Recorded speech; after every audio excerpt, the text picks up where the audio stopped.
Assalamualaikum warahmatullahi wabarakatuh. Perkenalkan, nama saya Raihan Ramadan. Di sini saya akan membawakan materi tentang pengantar manajemen keuangan. Yang pertama, pengantar manajemen keuangan. Manajemen keuangan merupakan salah satu bagian utama dari ilmu manajemen. Pengertian manajemen keuangan adalah semua aktivitas entitas bisnis organisasi dalam kerangka penggunaan serta pengalokasikan dana entitas bisnis atau perusahaan dengan efisien. Pengertian ini juga mengalami berbagai perkembangan, berawal dari pengertian yang hanya sekedar mengutamakan kegiatan mendapatkan atau memperoleh dana, hingga mencakup kegiatan mendapatkan penggunaan dana hingga pengolahan atas aset aktiva tersebut. Ada beberapa ahli yang memberikan pendapat mengenai pengertian manajemen keuangan. Di sini juga yang pertama, James Fensor menyatakan semua kegiatan atau aktivitas yang berhubungan langsung dengan perolehan, pendanaan, serta pengelolaan aset atau aktiva dengan tujuan yang menyeluruh. Dan di sini juga ada Suad Husnan berpendapat bahwa manajemen keuangan adalah manajemen terhadap semua fungsi keuangannya. Nah, di sini banyak ya menurut para ahlinya, dan juga di sini yang paling mencakup yaitu menurut saya adalah Leibman menyatakan definisi manajemen keuangan adalah upaya penyediaan uang yang mempergunakan dana tersebut untuk mendapatkan aset seperti yang disebut di awal tadi. Dengan melihat beberapa pengertian di atas, pengertian manajemen keuangan secara sederhana adalah suatu proses dalam aktivitas keuangan perusahaan, dimulai dari cara memperoleh dana dan mempergunakan atau penggunaannya harus tepat sasaran, efisien dan efektif supaya tujuan keuangan perusahaan yang sudah ditetapkan dalam perencanaan bisa terwujud. Nah, selanjutnya kita masuk dalam prinsip manajemen keuangan. Di sini manajemen keuangan tidak hanya sekedar pencatatan akuntansi saja. Manajemen keuangan adalah bagian penting dan tidak bisa dianggap sebagai suatu kegiatan tersendiri yang menjadi bagian dari pekerjaan orang-orang keuangan. Nah, manajemen keuangan dalam prakteknya merupakan aktivitas yang dilakukan dan muncul dalam rangka untuk menyehatkan keuangan perusahaan atau organisasi. Maka dari itu, dalam membuat sebuah sistem manajemen keuangan, kita membutuhkan prinsip-prinsip ini yang menjadi dasarnya. Di antaranya itu yang pertama ada konsistensi atau konsistensi. Dalam prinsip konsistensi ini, suatu sistem serta kebijakan keuangan perusahaan haruslah konsisten, tidak berubah dari periode ke periode. Namun perlu diingat bahwa sistem keuangan bukan berarti tidak boleh dilakukan penyesuaian. Bila ada suatu perubahan yang signifikan di dalam perusahaan, pendekatan keuangan yang tidak konsisten bisa menjadi tanda bahwa ada manipulasi pada pengelolaan keuangan perusahaan. Selanjutnya ada accountability atau bisa disebut juga akuntabilitas.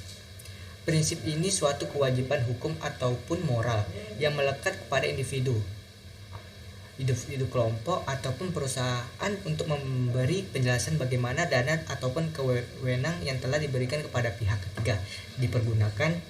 Pihak-pihak harus bisa memberi penjelasan tentang penggunaan sumber daya dan apa saja yang sudah dicapai.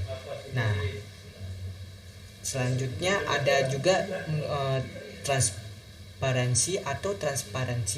Manajemen harusnya terbuka terhadap pekerjaannya, memberikan informasi tentang rencana dan segala aktivitas kepada yang berkepentingan, termasuk memberikan laporan keuangan yang wajar, lengkap, tepat waktu, dan akurat yang bisa diakses dengan mudah oleh yang berkepentingan. Apabila tidak transparan, maka ini bisa mengindikasikan manajemen telah menyembunyikan sesuatu. Nah, selanjutnya ada viability atau kelangsungan hidup. Di sini supaya kesehatan keuangan perusahaan terjaga, semua pengeluaran operasional ataupun di tingkat yang strategis harus disesuaikan dengan dana yang ada. Kelangsungan hidup entitas merupakan ukuran suatu tingkat keamanan serta berkelanjutan keuangan perusahaan. Nah, manajemen keuangan itu sendiri harus menyusun rencana keuangan, di mana menunjukkan bagaimana suatu perusahaan bisa menjalankan rencana strategisnya dengan guna memenuhi kebutuhan keuangan. Di sini ada integrity atau integritas. Setiap individu harus memiliki tingkat integritas yang mumpuni dan menjalankan kegiatan operasional. Selain itu, catatan dan laporan keuangan harus terjaga integritasnya dengan kelengkapan dan tingkat keakuratan suatu pencatatan keuangan. Dan selanjutnya ada stewardship atau pengelolaan. Manajemen keuangan harus bisa mengelola dengan mumpuni dana yang sudah didapat dan memberikan jaminan bahwa dana yang diperoleh tersebut akan digunakan untuk merealisasikan dengan tujuan yang sudah ditetapkan. Manajemen ini juga bisa melakukan dalam membuat perencanaan strategis, mengidentifikasikan risiko keuangan yang ada, serta menyusun dan membuatkan sistem pengendalian keuangan yang sesuai. Selanjutnya ada accounting standard. Standar akuntansi. Sistem akuntansi keuangan ini yang dipakai harus sesuai dengan prinsip-prinsip dan standar aturan akuntansi yang berlaku agar laporan keuangan yang dihasilkan bisa dengan mudah dipahami dan dimengerti oleh semua pihak-pihak yang berkepentingan. Nah, selanjutnya kita masuk dalam konsep manajemen keuangan. Manajemen keuangan itu sendiri memiliki pengertian, yaitu manajemen keuangan adalah manajemen mengenai fungsi keuangan, dan fungsi manajemen keuangan merupakan bagaimana mempergunakan serta menempatkan dana yang ada. Fungsi-fungsi yang ada dalam perusahaan harusnya dilaksanakan dengan baik, mengingat fungsi-fungsi yang ada saling berkaitan satu sama lain. Seperti telah dibahas di atas, manajemen keuangan memiliki tiga kegiatan yang utama. Yang pertama adalah perolehan dana. Perolehan dana merupakan aktivitas yang bertujuan untuk memperoleh sumber dana, entah itu berasal dari internal perusahaan ataupun bersumber dari eksternal perusahaan. Yang kedua adalah penggunaan dana. Suatu aktivitas menggunakan atau menginvestasikan dana yang ada pada berbagai bentuk aset. Yang ketiga adalah pengelolaan aset atau disebut juga dengan aktiva. Aktivitas ini adalah kegiatan yang dilakukan setelah dana telah didapat dan telah diinvestasikan atau dialokasikan ke dalam bentuk aset atau aktiva. Dana harus dikelola secara efektif dan efisien. Jadi, dengan aktivitas-aktivitas di atas tersebut, dengan kata lain, fungsi pengambilan keputusan manajemen keuangan adalah keputusan mengenai pendanaan investasi dan manajemen aset. Selanjutnya, ada tujuan manajemen keuangan. Tujuan dari manajemen keuangan ini adalah memaksimalkan nilai dari perusahaan. Manajemen harus bisa menekankan perputaran uang yang bisa menghindarkan dari aktivitas yang tidak diinginkan.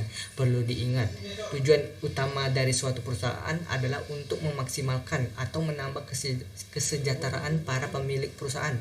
Saham yang beredar adalah bukti kepemilikannya. Nah, kesejahteraan para pemilik direfleksikan dengan harga pasar perusahaan itu. Harga perusahaan tersebut adalah buah dari keputusan manajemen mengenai keputusan untuk investasi, keputusan dalam pendanaan, serta aktivitasnya dalam memanage aktiva. Keputusan tersebut akan berdampak pada harga saham para pemilik perusahaannya. Nah, selanjutnya tujuan utama manajemen itu adalah untuk memaksimalkan nilai yang memiliki perusahaan atau memberikan nilai tambah terhadap aset yang dimiliki oleh pemegang saham. Di sini ada ruang lingkup manajemen keuangan. Nah, ruang lingkup manajemen keuangan tersebut terdiri dari yang pertama adalah keputusan pendanaan.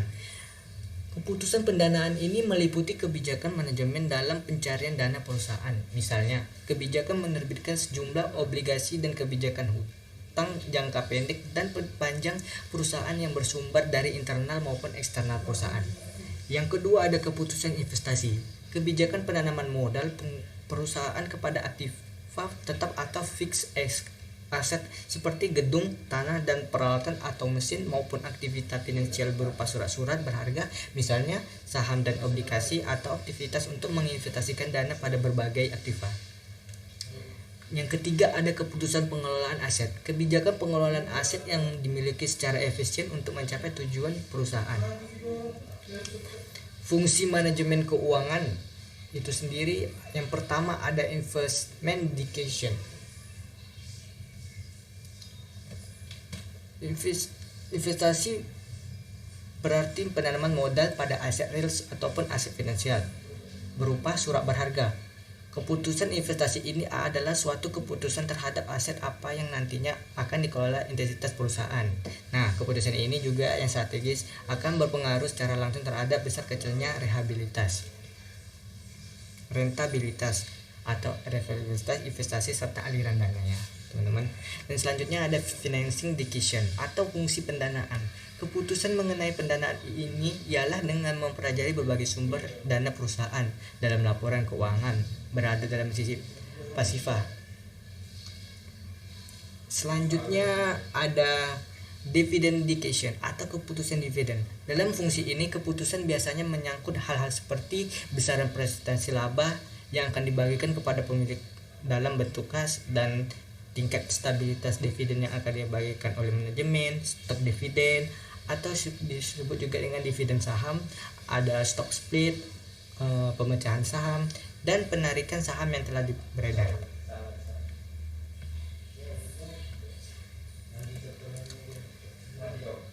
Fungsi manajemen keuangan lainnya jika dikaitkan dengan beberapa hal di atas, yang pertama ada pengawasan terhadap biaya.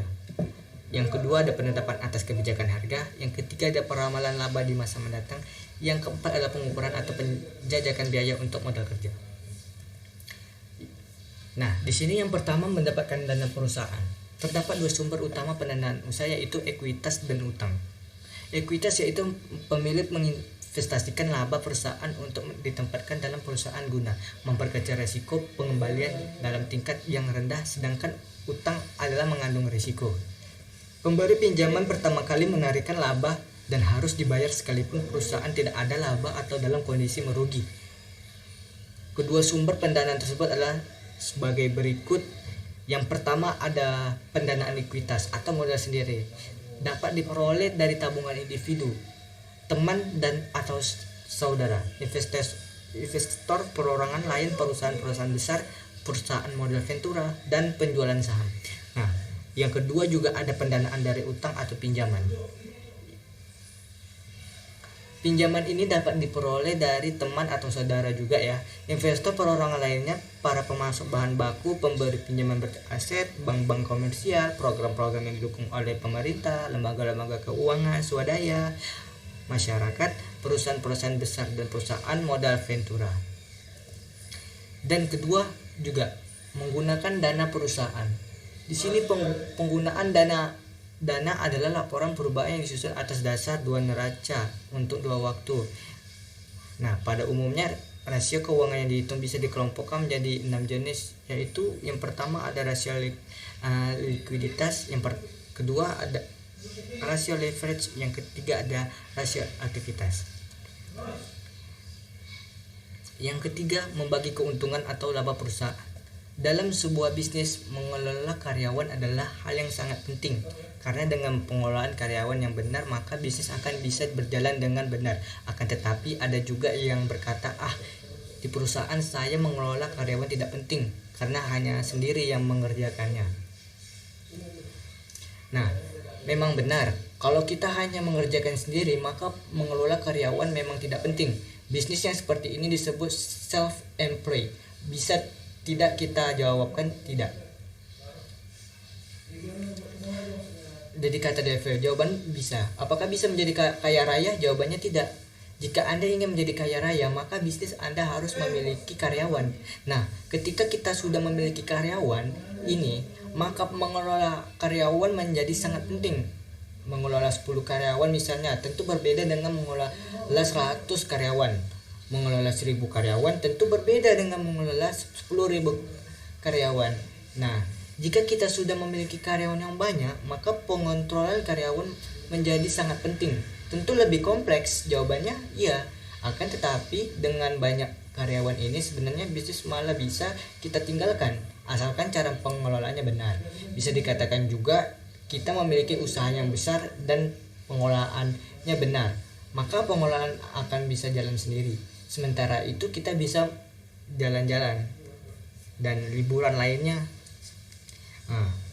Setiap orang yang membangun bisnis tentunya dia ingin kaya raya. Untuk mencapai tujuan ini, setiap pengusaha memiliki cara yang berbeda-beda. Secara umum yang saya kenal itu ada dua macam. Yang pertama, pengusaha mengusahakan agar karyawan orang yang digaji saja.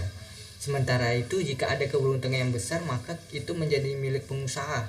Yang kedua, ada pengusaha membagi keuntungan dengan karyawan. Jadi, jika keuntungan besar, maka karyawan juga mendapatkan bagian keuntungan. Cara pertama memang kelihatannya logis, karena dengan mendapat keuntungan yang besar tanpa berbagi dengan karyawan itu, pengusaha memiliki keuntungan besar. Akan tetapi dalam prakteknya cara kedua malah lebih efektif dengan berbagai keuntungan dengan karyawan, maka karyawan akan lebih merasa memiliki bisnis sehingga karyawan akan bekerja dengan setulus hati dan sepenuh jiwa. Nah, dengan berbagi dengan karyawan ini, ternyata pengontrolan karyawan akan jauh lebih mudah. Jika karyawan hanya menjadi orang yang digaji, maka tingkat kehilangan barang di perusahaan lebih tinggi. Tetapi jika karyawan mendapatkan bagian dari keuntungan, maka tingkat kehilangan barang akan menurun. Nah, kenapa? Karena biasanya pencurian terbesar dilakukan oleh orang dalam alias karyawan sendiri. Jika karyawan hanya menjadi orang yang digaji, ketika temannya mencuri, maka dia akan santai-santai saja. Akan tetapi jika dia mendapatkan bagian keuntungan, maka dia akan bertindak tegas jika temannya mencuri, karena hal ini akan mengurangi keuntungan buat dia. Seringkali mobil kantor cepat rusak, akan tetapi jika karyawan bisa menganggap bahwa itu mobil dia sendiri, maka mobil tidak lebih cepat rusaknya. Mobil akan lebih awet. Dengan adanya profit sharing ini, maka pengontrolan akan jauh lebih baik. Alangkah lebih baik lagi jika para karyawan yang memiliki level tinggi mereka mendapatkan bagian saham. Dengan cara seperti ini, maka mereka akan bertindak seolah-olah mereka memiliki perusahaan. Akan tetapi pembagian saham ini juga dilakukan pada saat awal perusahaan berdiri. Pembagian saham ini sebaiknya dilakukan ketika perusahaan sudah terbukti untung. Jadi yang perlu diingat adalah yang pertama, jangan berikan saham sebelum perusahaan untung. Nah, yang kedua juga jangan berikan ladangnya sebelum terbuktinya panen. Nah, cara ini membagi keuntungan usaha yang seperti ini akan menjadikan karyawan termotivasi dan kitanya juga menjadi enak. Nah, itu saja yang bisa saya sampaikan teman-teman. Semoga apa yang saya sampaikan bisa menambah ilmu teman-teman.